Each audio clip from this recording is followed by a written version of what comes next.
My name is Tom Wilson, and every word of this story is true, even if people don't believe it. If you want an explanation like that, perhaps my wife Carla and I just imagine everything that happened to us on August 16th, 1983. I'll let you, the reader, decide.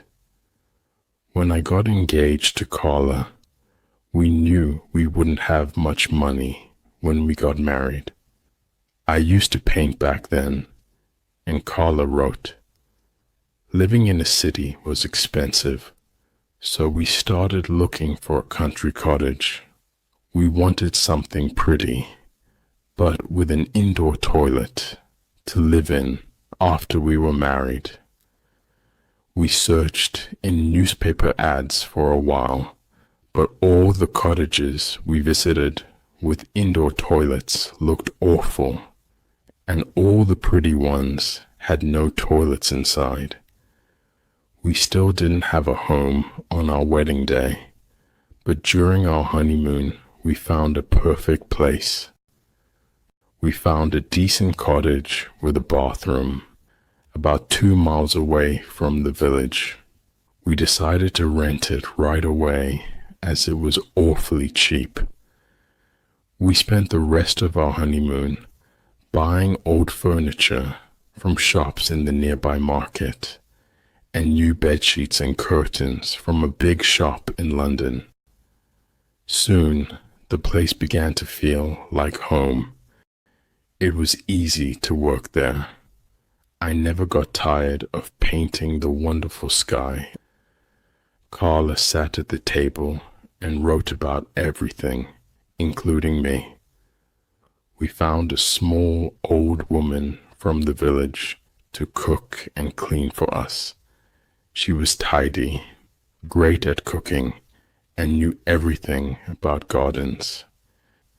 She also told us the old names of the places nearby, stories about robbers who used to live there, and about ghosts who sometimes appeared in front of people late at night.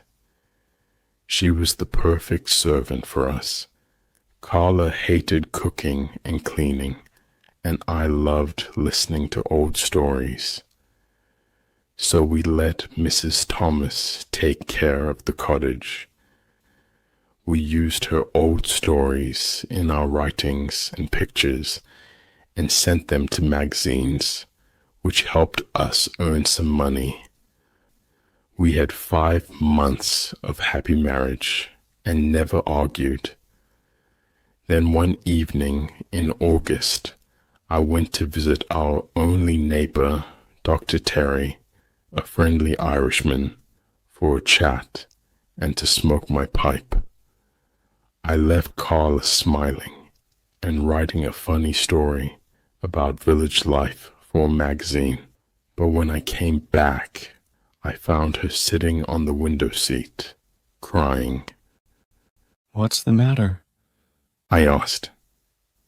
"Oh, Tom, it's Mrs. Thomas. She says she has to leave before the end of the month to take care of her sick niece, but I don't believe her because her niece is always sick. I think someone has turned her against us. She seemed so strange when she spoke to me." "Don't worry, my dear," I said. "But don't you see? If she leaves, none of the other villagers will want to come here. I'll have to cook and wash dishes, and you'll have to clean knives and spoons. We won't have time for writing or painting." "I'll talk to Mrs. Thomas when she comes back. Maybe she wants more money. It'll be all right. Let's go to the church," I said, trying to calm her down. The church was large and beautiful, and we liked going there on nights with a full moon. The churchyard had many dark trees. The church door was heavy wood, and its windows were made of colored glass.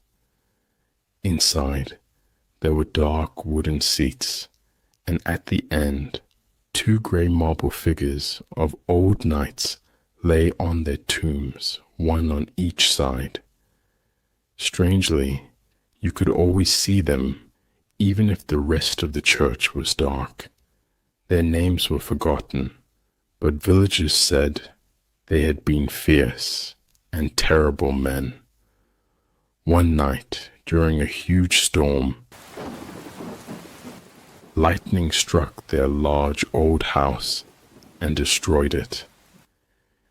Interestingly, this was the same place where our cottage now stood. However, their son's wealth allowed them to be buried in the church.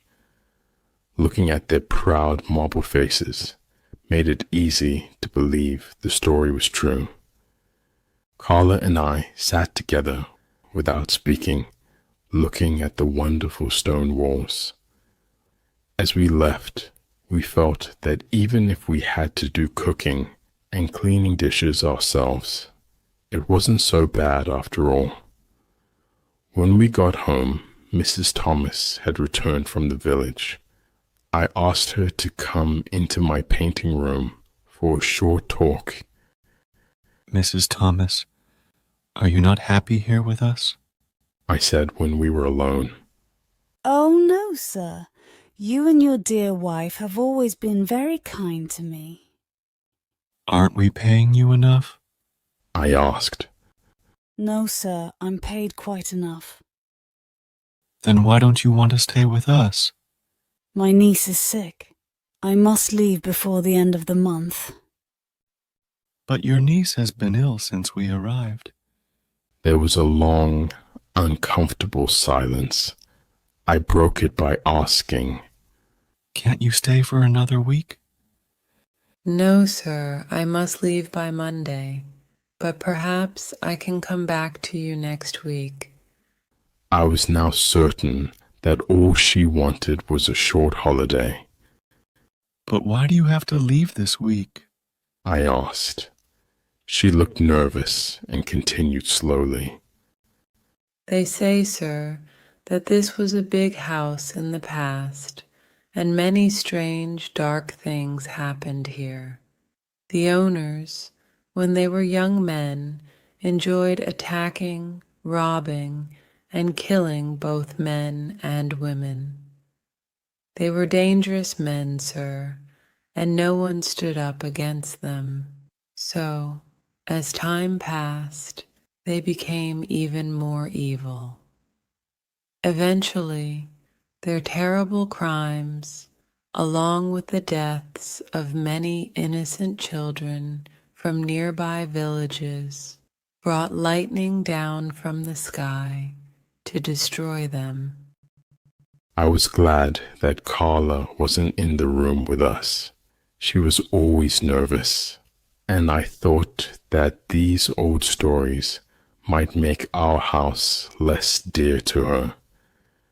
Please tell me more, Mrs. Thomas. I'm not like many young people these days who laugh at strange things like that. This was true in a way. I loved her stories, although I didn't really believe them. She began in a low voice. Well, sir, perhaps you've seen the two figures in the church. You mean the knights? I mean those two life-sized marble figures.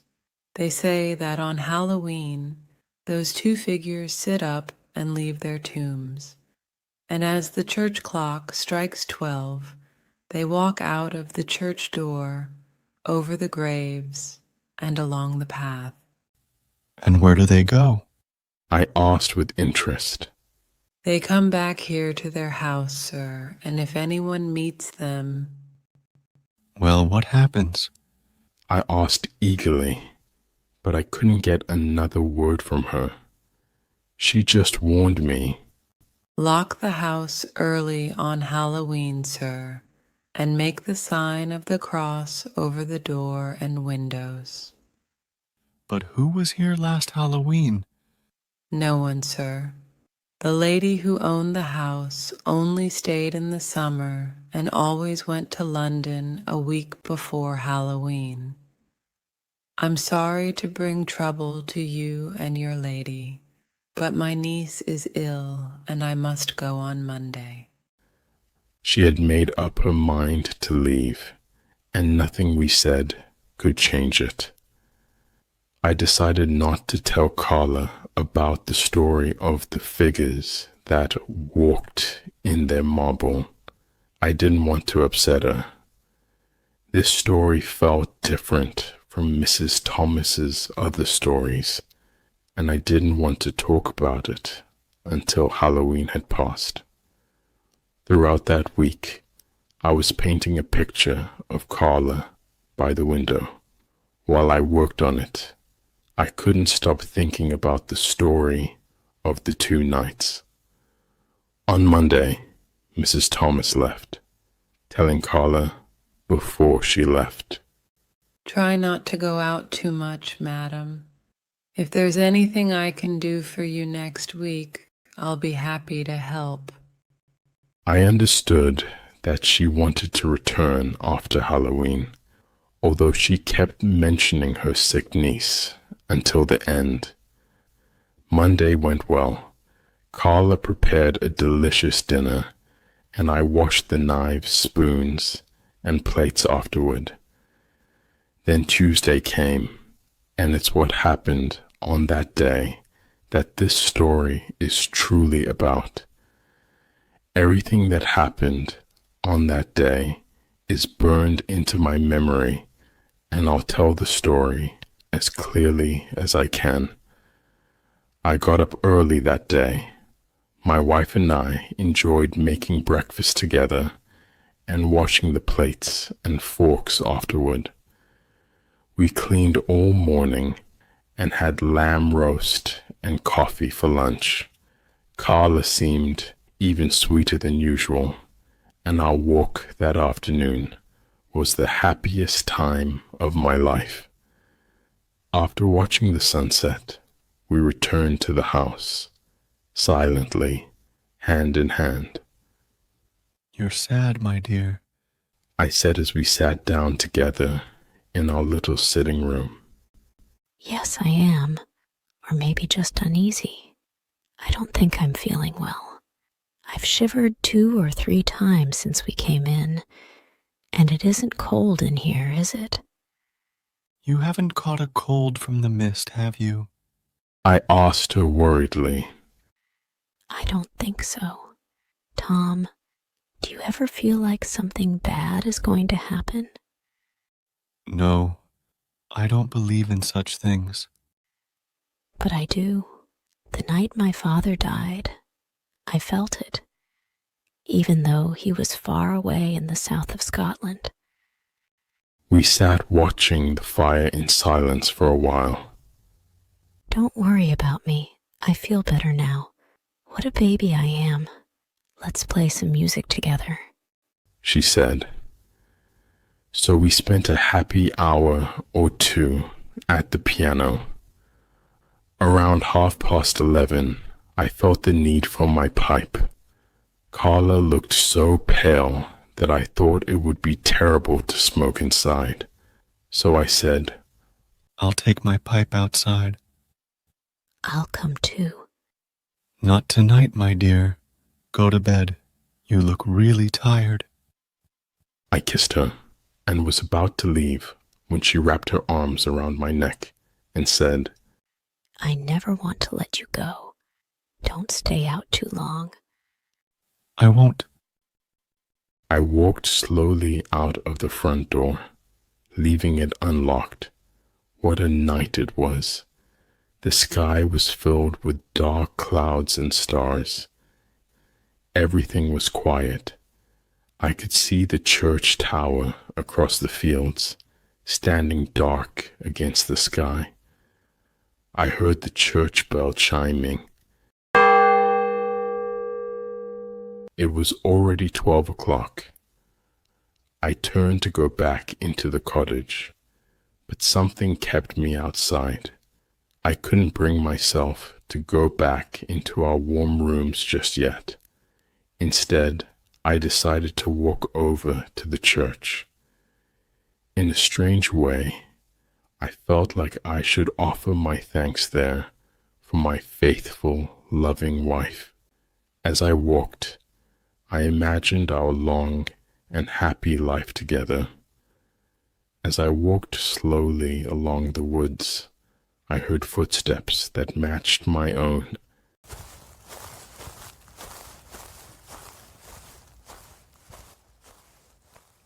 It's probably a villager gathering fallen branches for their fire or trying to catch a forest animal, but they should learn to step more lightly. I thought. I turned into the woods, and now the footsteps seemed to be coming from the path behind me. It must be an echo. I thought. Soon I was crossing the churchyard. I stopped for a moment at the bench where Carla and I had watched the sunset. Then I noticed that the church door was open. I felt guilty for not closing it properly during our last visit, as we were usually the only ones who came there, except on Sundays. Then suddenly, I remembered that this was the day and time when the villagers believed the shapes in man-sized marble began to walk. I knew I had to go into the church. My plan was to tell Mrs. Thomas that I had seen the knights there at 12 o'clock on Halloween, and that her story was just a crazy story, nothing more. When I entered, everything was dark. As I walked towards the end of the church,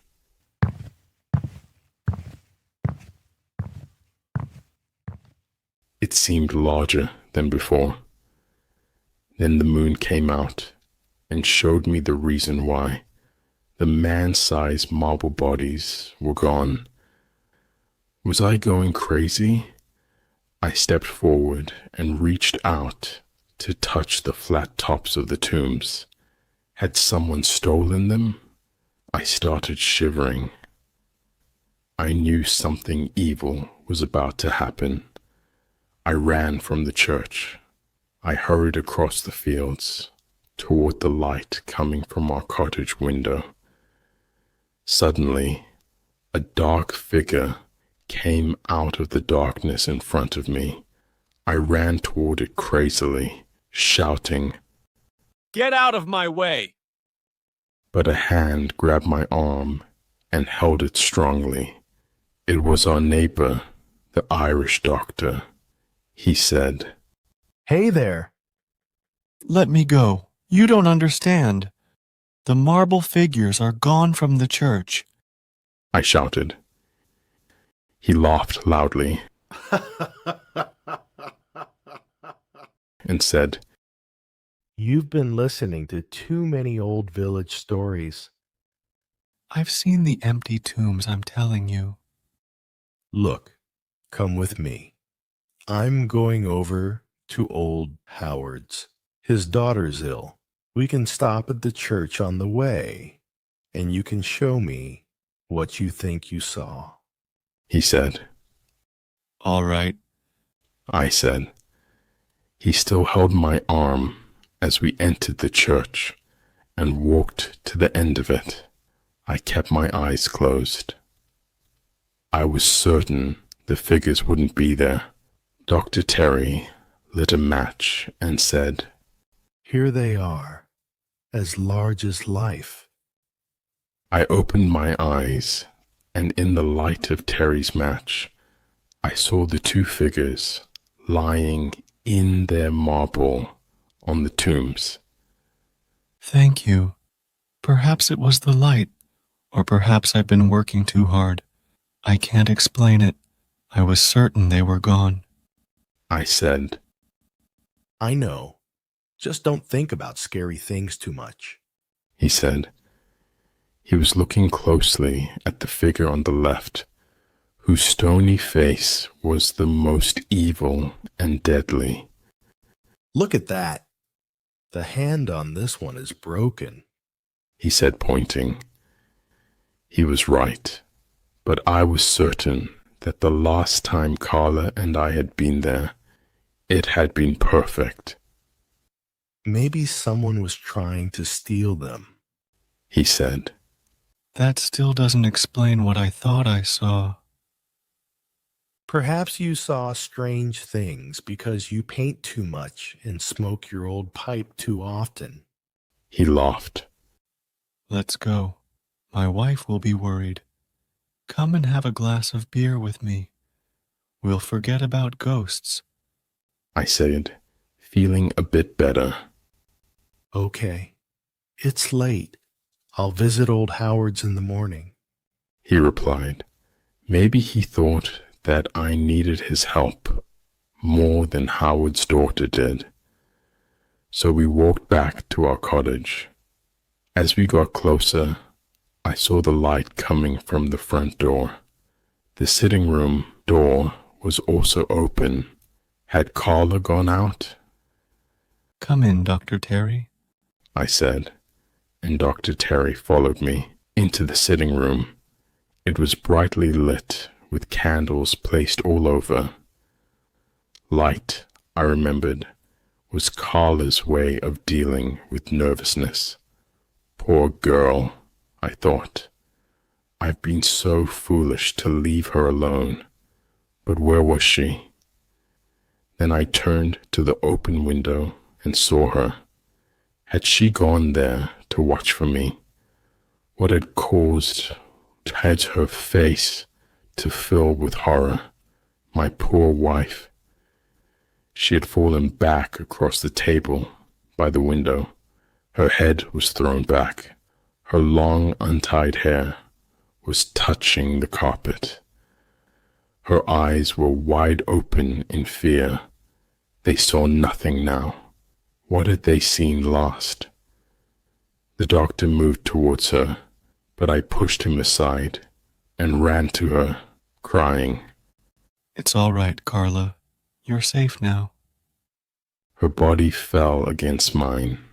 I held her, kissed her, and called her name again and again, but deep down, I think I already knew that she was dead. Both her hands were closed. In one of them, she held something very strongly. When I was certain she was dead and that nothing mattered anymore, I let Dr. Terry open her hand to see what it held. It was a gray marble finger